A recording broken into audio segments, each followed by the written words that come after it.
Eagles Entertainment. Eagle Eye in the Sky is fueled by Gatorade, the official sports drink of the Philadelphia Eagles. Anything that move, I don't care who it is. Let's go. Give me everything you got. Play fast, play hard. Let's meet these boys tonight in their house. It's party time. It's party time. There we go. Touchdown! You're listening to the Eagle Eye in the Sky podcast. Now here's your host, Fran Duffy.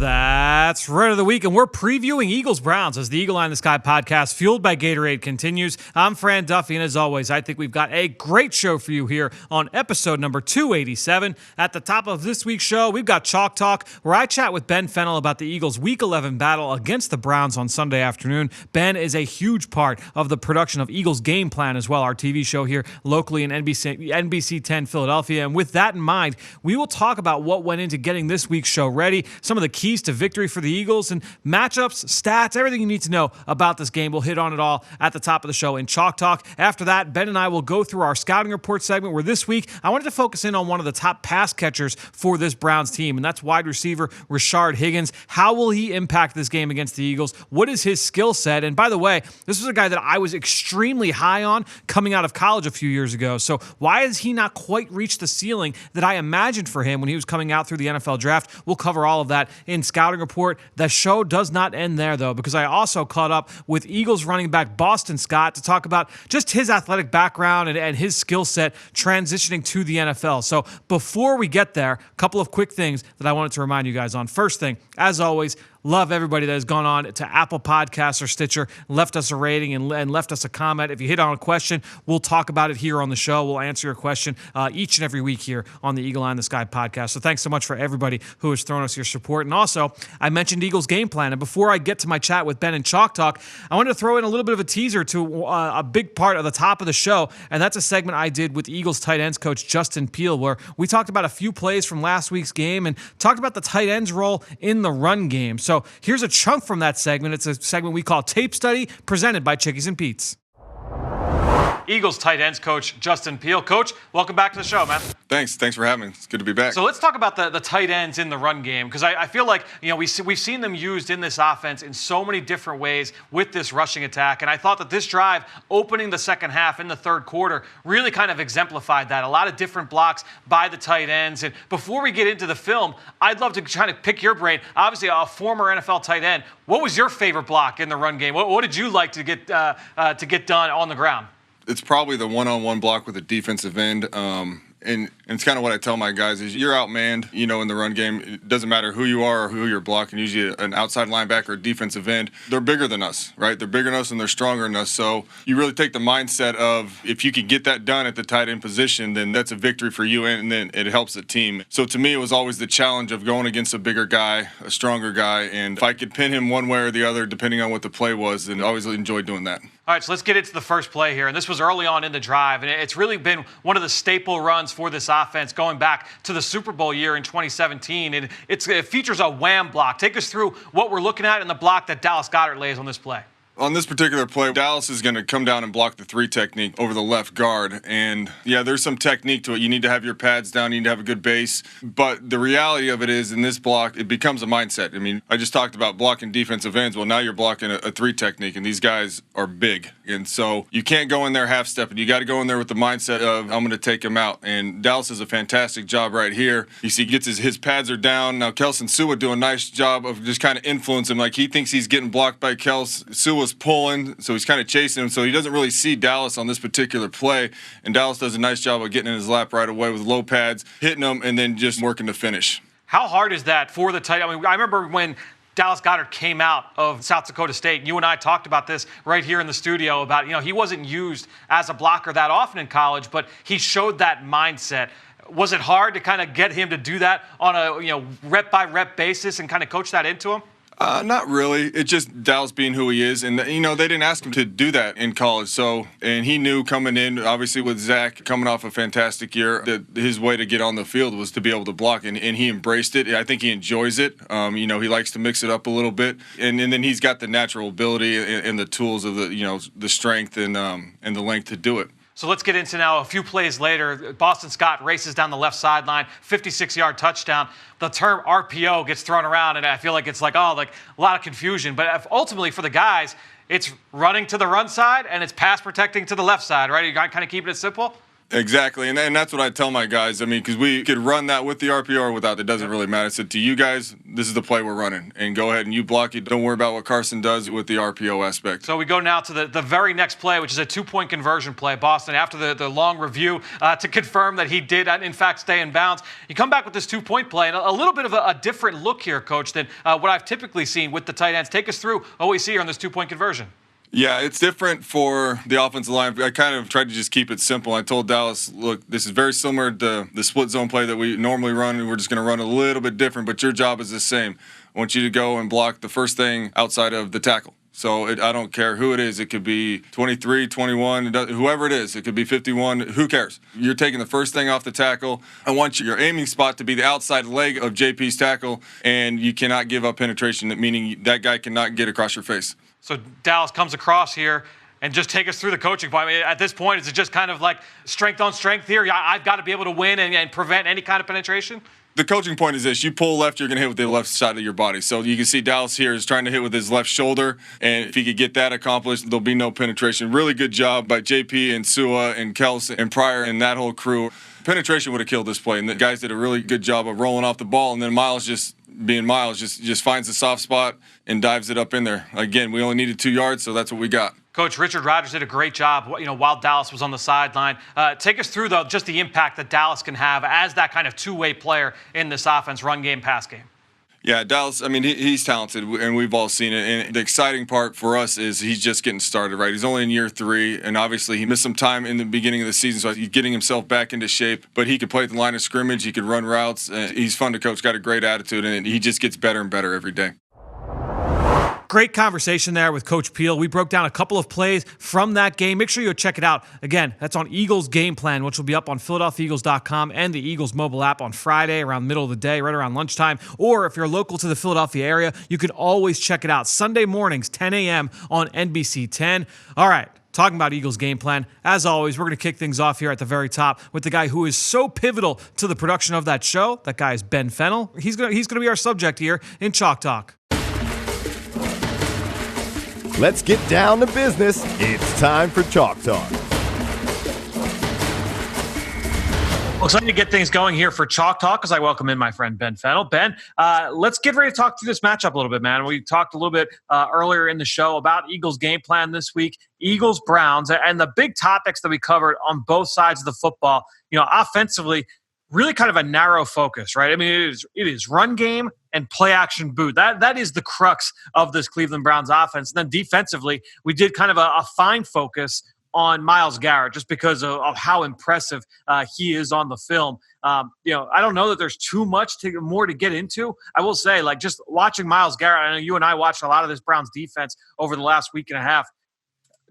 He is a physical specimen. I called him an alien earlier on the last show with Greg. I mean, he is just so impressive with his ability to be able to beat the guy across from him, and not from a technical standpoint. It's almost similar to kind of Fletcher early in his career, Fletcher Cox, in that he would win with just natural, raw power and explosiveness and, his quick first step. He would win with a double hand swipe and do some things from a technical standpoint, but he was just so much more powerful, so much more explosive than the guy across from him. And that's kind of where Myles Garrett is at this point as well.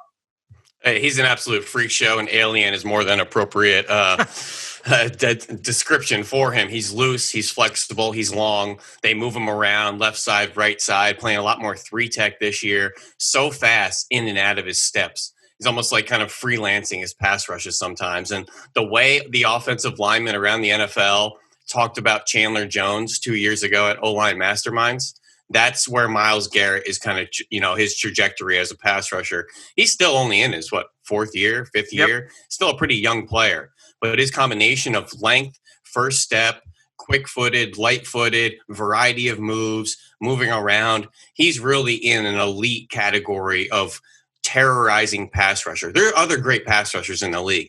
Von Miller, you know how he's winning. TJ Watt, you know how he's winning. There's guys around the league, the Bosas, really good pass rushers. But there's just something different about the Chandler Joneses and the Myles Garretts of the world. And to hear the who's who of tackles around the NFL talk about them and literally look at the room and say, this guy is a problem. Like, how do we block this guy? Like, almost like a deer in the headlights. Like, it's not fair. Like, we all need to kind of put our heads together. He's in that same category. We have this discussion a lot, when the Eagles are preparing to face an opponent with a top flight pass rusher, and I think back to games, Khalil Mack and Von Miller and, the Bosas and, we've seen a lot of games against top flight pass rushers. Guys that can ruin the game for you. Exactly. What are the things that the Eagles have done under Doug Peterson to kind of negate the impact that those guys can have?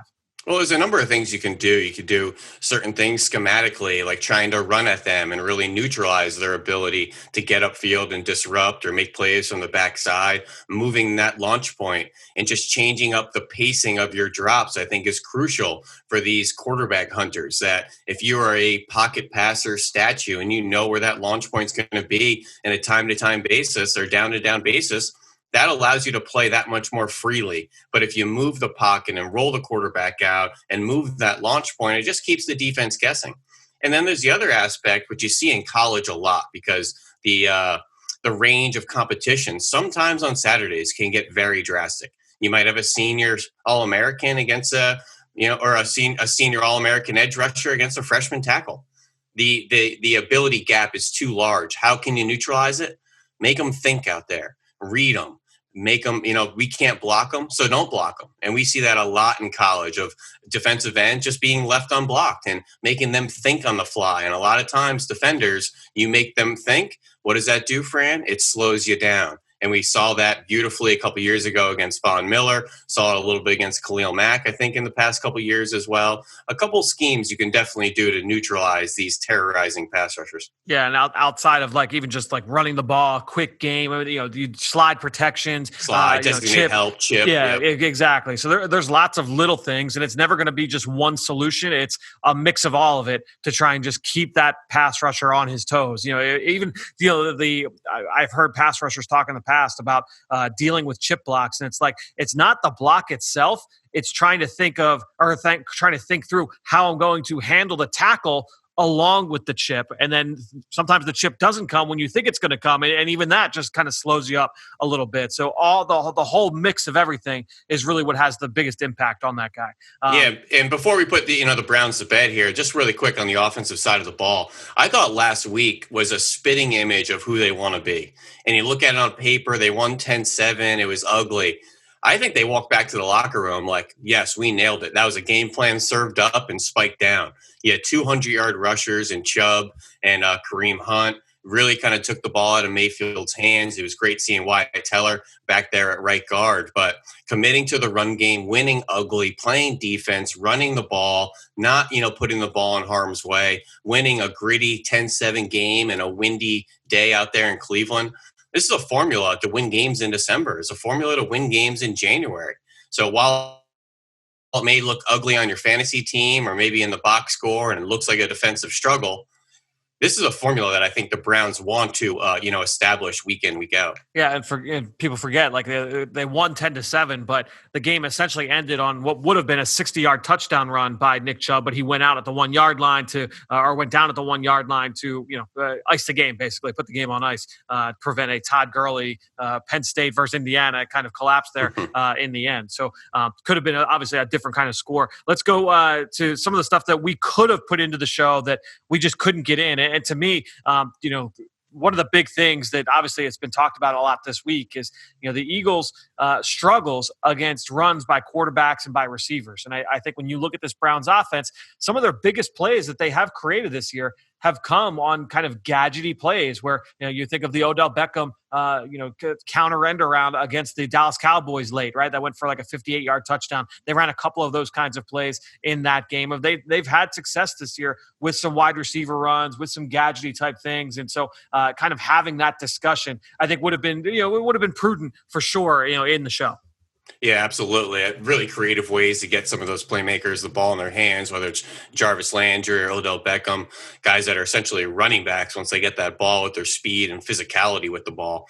But we know the Browns love to run the football. They commit to running the football, particularly on 1st and 10. They love their shot plays off play action, really takes the ball out of the quarterback's hands. That also protects the offensive line. Very few pressures allowed this year, only 2 sacks on 3rd down.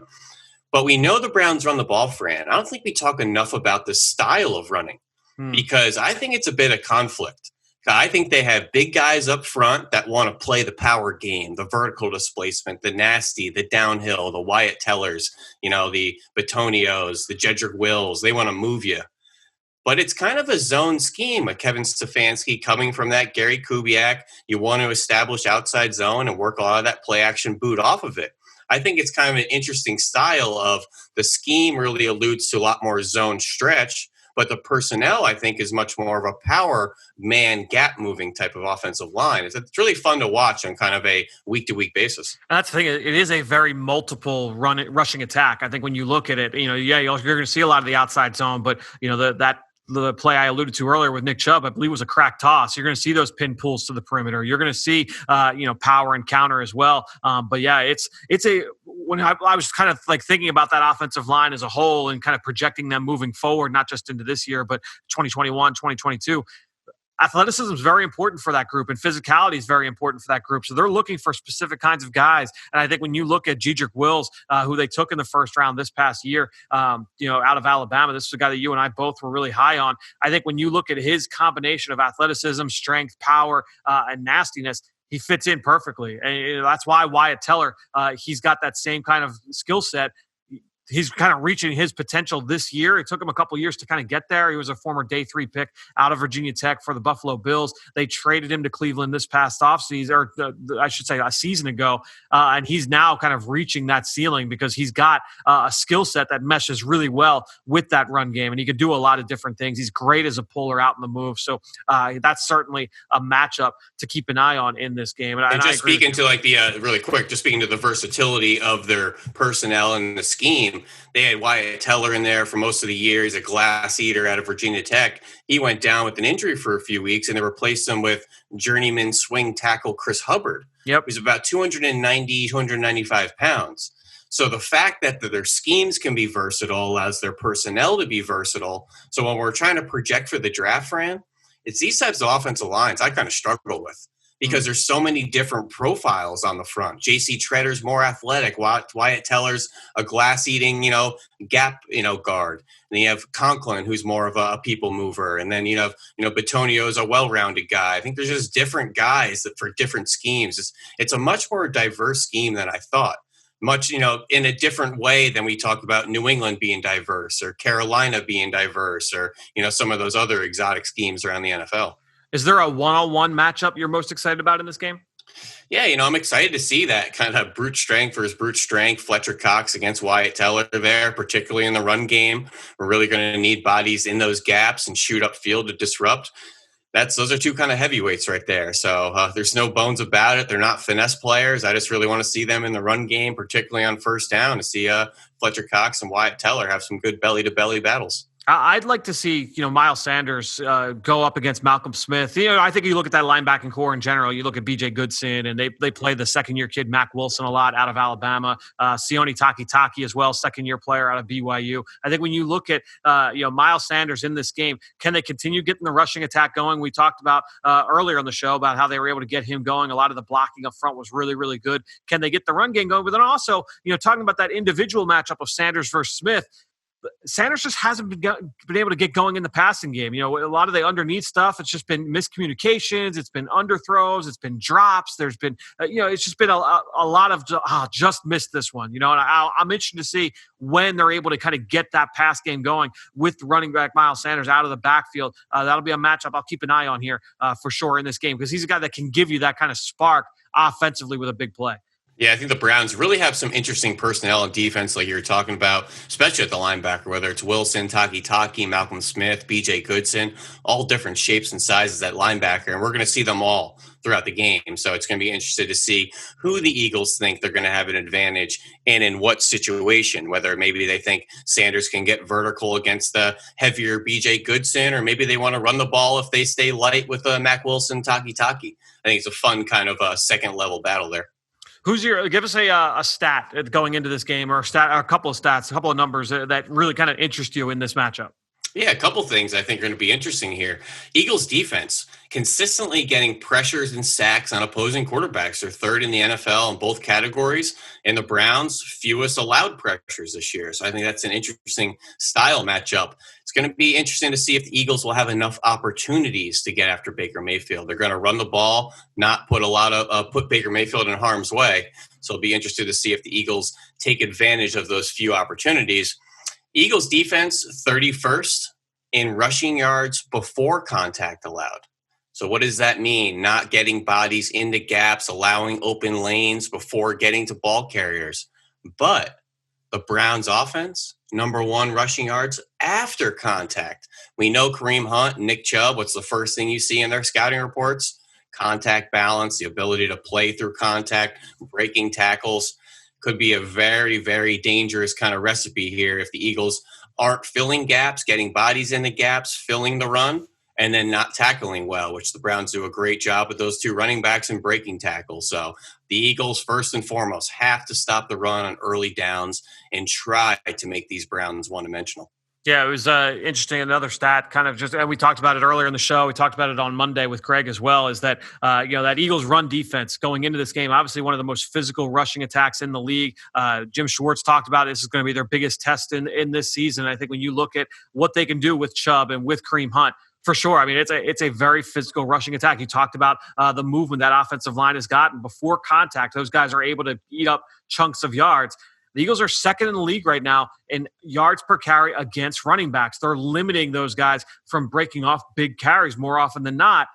This is going to be the big test. This is the matchup here in this game. I'm glad that you brought that stat to the table. That was a great thought that you had. It was almost like a sit back in your chair. Seems like a lot of these big runs are, Daniel Jones and Lamar Jackson and the receiver end arounds. And you had that great thought after watching the film this past week, like, I feel like we're stopping running backs pretty well. It's all those other runs, and it checked out perfectly. Yeah, it was an interesting one. Just give listeners inside baseball. You and I were talking, and was like, can you just look this up for me? And we were able to find a back way to be able to get that stat, and it holds up. I mean, when you look at what the big plays they've given up, it's been a lot of those, and those count. Like those points matter, those yards matter. But that's been the issue for the Eagles in this game, or in this season so far defensively.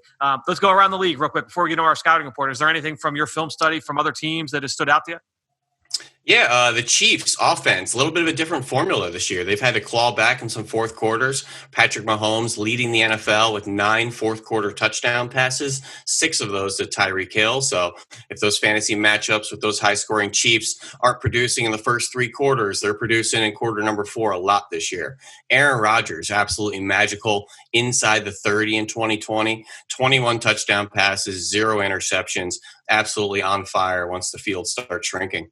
Fantasy owners, you want those running backs that get touches in the red zone. Dalvin Cook, first and foremost, gets a lot of touches when that field shrinks. 9 touchdowns in the red zone running the ball, tied with Cam Newton for the most. And the last one, a lot of people aren't noticing this major change of the guard with coverage. Since, losing the Legion of Boom era 3-4 years ago, this team is absolutely plummeted on the back end. They're allowing 75% completions on third down this season, worst in the NFL.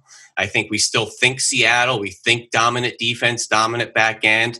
There's no more Cam Chancellor, Richard Sherman, Earl Thomas, and all those guys on the back end. It's a new era, and they are struggling to stop the pass, especially down the field. So kind of interesting couple nuggets there around the league. Yeah, we'll be talking about that Seattle defense here in a couple of weeks, breaking those down. Obviously, the Eagles play them very, very soon. All right, man, let's get into our last segment together. Let's get into our scouting report. Dim those lights. We're headed to the film room for the scouting report. All right, Ben. So this week here on Scouting Report, I want to talk about a player that's one of the top pass catchers on this Browns offense, and that's wide receiver Rashard Higgins. He was a favorite of mine coming out of Colorado State a few years ago. Interested to kind of get your thoughts on him coming out of college. What is transition to the NFL? And we'll just kind of talk about him big picture for Sunday's matchup. Yeah, he was one of my favorites as well coming out of Colorado State in 2016. He was 6'1", 190.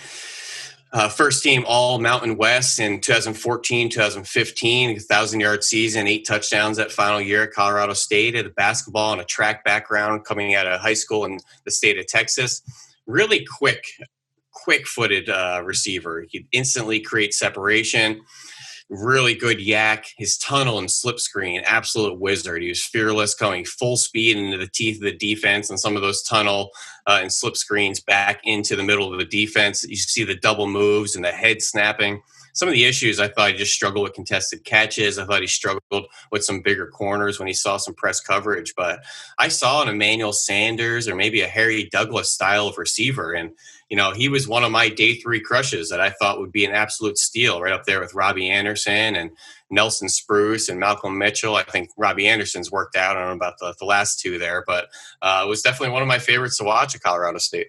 Yeah, so the name I wrote down as like a comp was like a Jermaine Kearse, right? And I kind of felt like he could be like an inside-outside, a lot of savvy to his game. A lot of what you said I thought held up. The other name I wrote down, and this is what is so tricky about it, like a lot of similarities to me and Antonio Brown. Now, I was at Temple when Antonio Brown was at Central Michigan. We played against Antonio Brown, and he torched us. I mean, he was so savvy in and out of breaks. His route running was so good. He was so sudden at the top.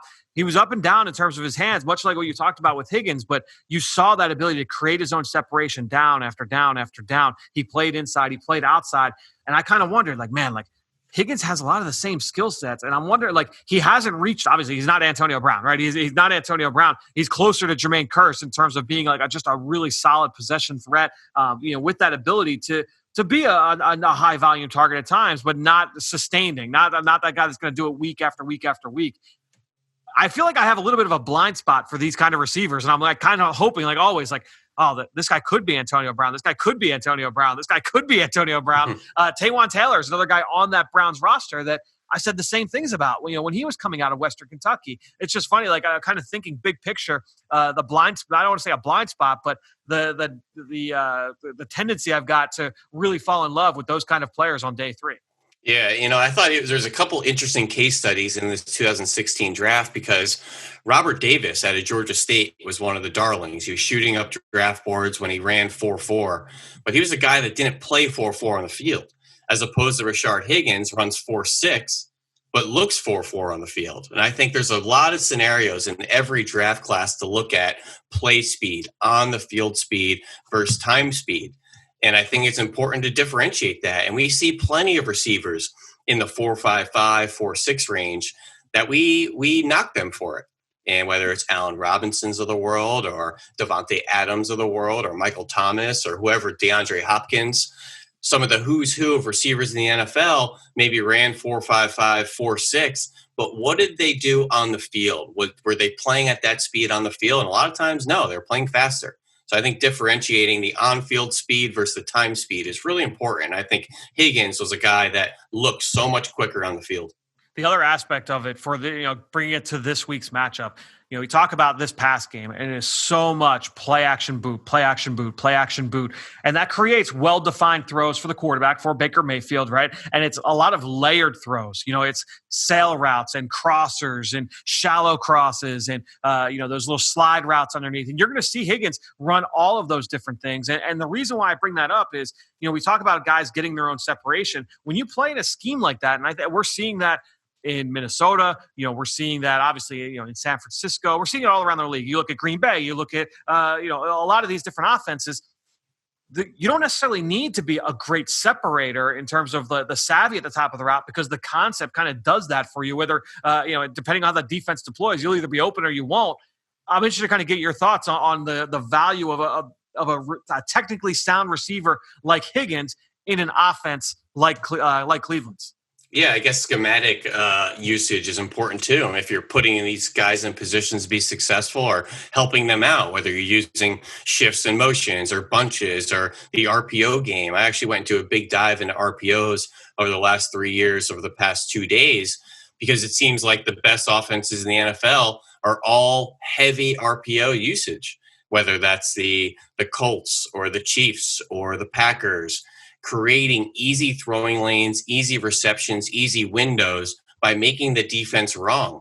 And I just love putting guys in positions and more advantageous positions to be successful than just saying, go win, go separate. That's hard to do. These corners are getting bigger, they're getting faster, they're getting longer. So what can we do to help them out? We're seeing less and less of that, Fran, of just straight one-on-one, go win. Everything has some sort of aid to it. And it makes sense. Why not do it? Why not? Right. Yeah. Right. Why not? Put something to help them get open. Don't make it harder than it needs to be. No question. I love seeing that. I talk about it all the time. Offense doesn't have to be so hard. It doesn't have to be so hard to generate explosive plays or to move the ball on a 3rd and long. We see it around the league. Just not every team is doing it. So it's really interesting to see a guy that, yes, created a lot of separation, won quickly in college, and then how is he planning on being used, at the next level? Yeah, and I think there's guys that works the other way too, of struggled to get open in college. But is there a place to use them at the next level? Like, I don't know, just off the top of my head, like a Paris Campbell, who was very raw coming out of Ohio State, not the best route runner, not the best separator, track speed all day long. There's a place for that in the NFL. We can help him use his skill set.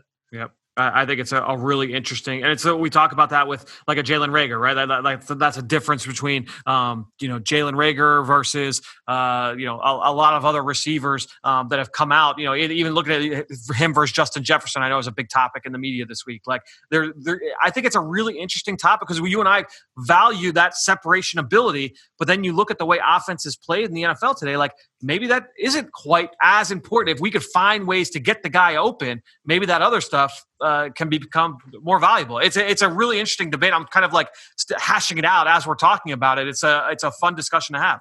And really quick to put you on the spot, Harrison Bryant, right? The tight end from surprised. No, or expected with this season. No, not at all. I really, really liked his film this past year coming out of FAU.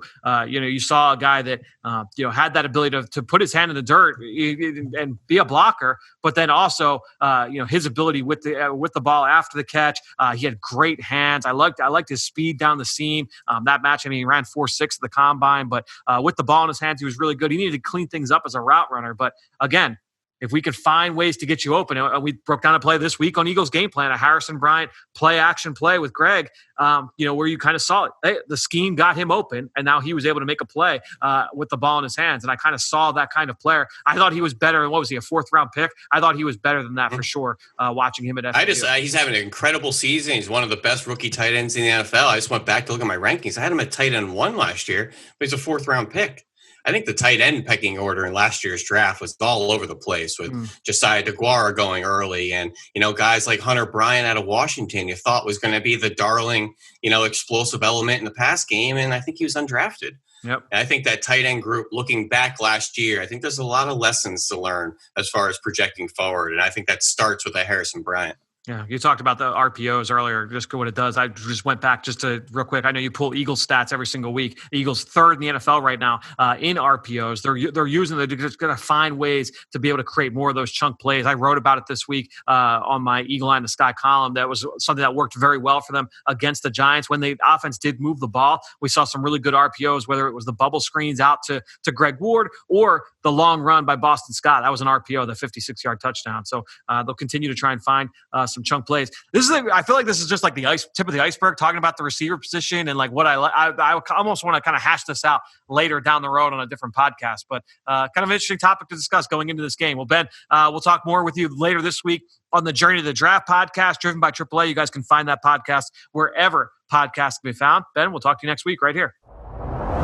Experience the fastest internet and more in a snap. With Xfinity XFi, you get the speed, coverage, control, and security you need for the ultimate in-home Wi-Fi experience. Xfinity, proud partner of the Philadelphia Eagles.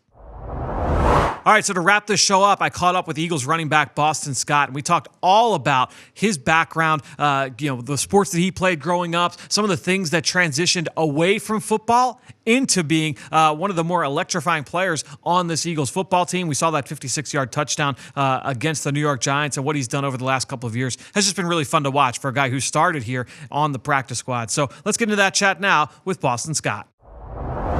Excited to welcome in Eagles running back Boston Scott. Boston, thanks for joining me, man. Man, I appreciate you having me. Appreciate you. Let's get into your background as an athlete. What was your favorite sport growing up? What did you start playing first? Man, growing up, my mom did the best that she could to make sure that we were involved in like sports camps and stuff. So I kind of did a little bit of everything. You know what I mean? Like whatever the sports camp provided for that year, that's kind of what I did. I did one at like Southern University. I did one at the YMCA in the Baton Rouge area. So kind of whatever the sports camp was featuring, that's kind of what I did. So I was kind of doing everything. Did you follow different sports growing up? Like what was your favorite as a fan? I definitely like football. Obviously my family being from Louisiana, we're Saints fans, so grew up watching the Saints. Sure. Then what about as a kid playing sports? Was there one, like, as you're going around all those different camps, like, was there one that early on you kind of, like, attached to and said, all right, like, this is going to be my sport? I wouldn't necessarily say that. I just kind of, I just kind of liked everything. You know what I mean? I always just wanted to, master whatever I was doing, so I kind of liked all of them, Sure. You were an all-state power lifter in high school. How did that start, and when did you realize you could kind of, reach that level? Yeah, so it's Olympic. It was Olympic powerlifting, and I started doing Olympic lifts. The first time I did a power clean was in middle school. It was right before I moved from Bossier City. We were in the Airline High School in the weight room, and I decided to do a power clean with cleats on, and I almost blew out my knees and my ankles and everything. So, it was just me being dumb. But that's the first time I kind of tried it, and from there I moved from Bossier City to Zachary, and Robbie Yellett, who was the strength and conditioning coach at the time, he was big on Olympic lifts. So, I kind of fell in love with the technique. Again, it's something that, I wanted to get better at. There was technique to it, so that means that you can get better and better and better at it, and you can compete against yourself.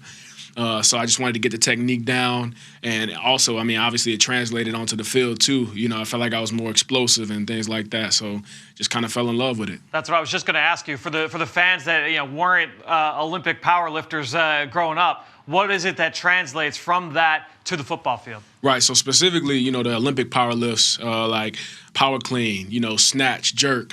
Those are explosive movements that that are basically full body, but also you're focusing on the explosive aspect of it. You know what I mean? So in comparison to powerlifting, which is more the heaviest way that you can lift, squat, bench, and all that kind of stuff, this incorporates the explosive aspect of it, and so I feel like that translated onto the field better for me as a running back than anything else. As you were going through college recruitment and then even the NFL draft process with scouts, did evaluators talk with you about that and how that translated to the game?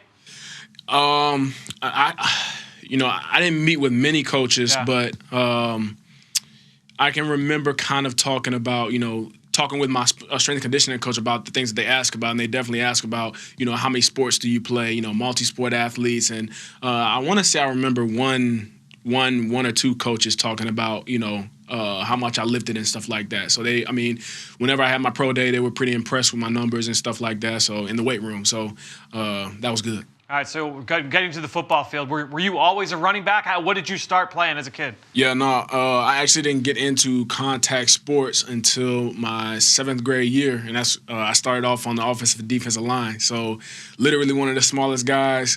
I love to play. I love the game. I wanted to be a running back. Still wanted to be a running back. My dad was a running back. He played in college at Lamar University in Beaumont.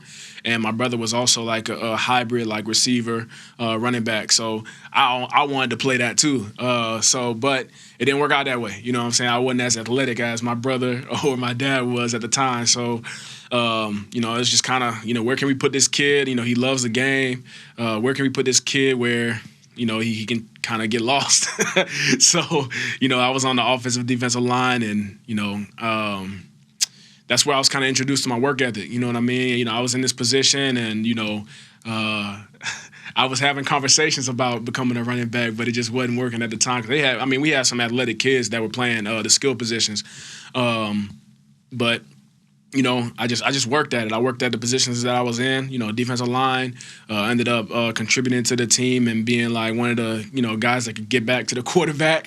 You know, I might not go around. I might not go through you. I might go in between your legs, but you know what I'm saying. I'm gonna get to that quarterback. But it's just, you know, I learned a lot about myself. I learned a lot about my work ethic, and you know, I really feel like it helped with just doing work on my own, because I did a lot of stuff on my own. Just knowing that one day, you know, I felt that I was going to be a running back one day, so I did work outside of, you know, practice and all that kind of stuff to work on that. So 7th grade, you're offensive lineman, defensive lineman. I'm trying to think Saints at that point. Like, is that post Darren Howard? Like before Darren Howard? Shoot.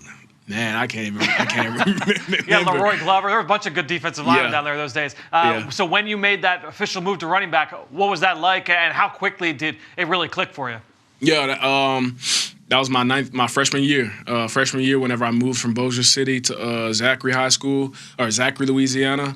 That's where I started. You know, I got a fresh start, new coaching staff, everything like that. They didn't know anything about me. So, you know, whenever they asked me what position I played, you know, obviously I was like, I'm a running back. Like, I've been one, I'm a be one. And so, yeah, man, you know, I just kind of got plugged in. And really, it's been a process, man. I'm still learning things about the game today, still learning things about the position today, to this day. So, yeah, man, I fell in love with it. You know, I've always known that I'd love it. But, you know, I was able to develop and learn more about the game, learn more about, you know, running the ball and everything like that. So you played 4 years in high school. You go 4 years Louisiana Tech. You get drafted by your hometown team, the Saints. You end up here in Philadelphia. Last question for you. Playing the running back position, you just talked about you're learning all the time. What's one aspect of the position that you feel isn't talked about enough by fans, by media? It's like, man, like this is an extremely important part of the position that's not discussed enough. I would just say, you know, running the ball based on the defensive front, you know what I mean? Because they have different techniques as depending on the defense, you know, in the run game. You know what I mean? You need to know, you know, is this a penetrating style of defense or, you know, are these guys that try and two-gap? You know, are they looking for you, you know, to hit a hole so that they can shed the blocker and make the tackle in the hole, or what? So it's just, I would just say the mental aspect of it, just knowing and understanding what the defense is going to give you is a big part, you know, especially as a running back. I feel like, you know, you need to be dialed into everything that's going on in the field at all times, where people are going to be, because, you know, we talk about it you know, in the run game, you know, all 11 players have to do their job in order for, you know, a run play to be successful. You know what I mean? And so, yeah, I just think that, you know, the mental aspect of it is really important. Well, boss, this has been great, man. Really appreciate you joining us here for our one-on-one. Stay safe, stay healthy. We'll talk to you soon. We'll see you Sunday. Appreciate you. Have a good one. Raise a glass to that comforting feeling of an Eagles touchdown with the all-new Broad & Pattison wine collection created in partnership with Wink, featuring a Cabernet, a Rosé, and a Chardonnay. Broad & Pattison wines are the perfect pairing for any occasion. Now you can bring the sweet taste of victory with you to a dinner with friends or to the tailgate with your game day crew. Purchase online today at philadelphiaeagles.com/wine to stock up and have Broad & Pattison delivered right to your door. A portion of proceeds from every bottle benefit Eagles Autism Foundation. Well, thanks so much to Boston Scott and to all of you out there for your continued support of this show and all the rest of our podcast offerings at Eagles Entertainment. All that being said, I think that'll do it. Another show in the books here on the Eagle Eye in the Sky podcast, fueled by Gatorade. For everybody here at the NovaCare Complex, I am Fran Duffy. We'll talk to you next week.